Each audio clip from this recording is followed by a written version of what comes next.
si j'étais un petit peu pervers, je dirais que le bilan est positif. Non pas parce que je présidais, mais nous avons travaillé avec l'ensemble des groupes de l'Assemblée. Nous avons présenté des rapports à l'Assemblée de Corse, dont celui de ce matin, et l'ensemble des rapports a toujours été voté à l'unanimité. Quel était l'objectif de la Commission?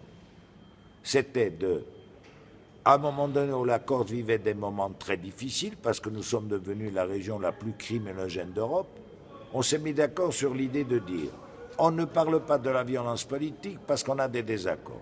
Essayons de voir ce sur quoi on peut converger.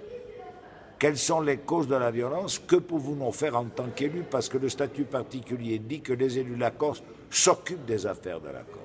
Oui ou non? Est-ce que la violence est une affaire de la Corse? Oui. Est-ce que c'est une affaire de l'Assemblée? Oui. Et c'est une affaire des élus? Oui.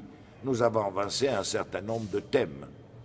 Nous avons écouté beaucoup de gens, des administratifs en particulier, ce qui est normal, les préfets, les procureurs de la République, le président de la Cour d'appel, les femmes corses battues par leur mari corse, Jean-François Bernardini, qui s'occupe de ça et de bonne façon, les conseillers généraux, les maires, des universitaires, les élèves qui nous ont expliqué comment la drogue rentrait en classe.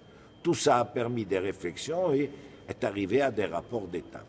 Et on a fini, entre autres, pour dire qu'il fallait aller visiter les lycéens. On a visité les lycéens. On a fini par dire aussi, une des causes de la violence, c'est ce qui se passe en bord de mer. On a essayé d'avancer. On a entendu la semaine dernière des Corses qui ont expliqué, par exemple, comment ils étaient rackettés.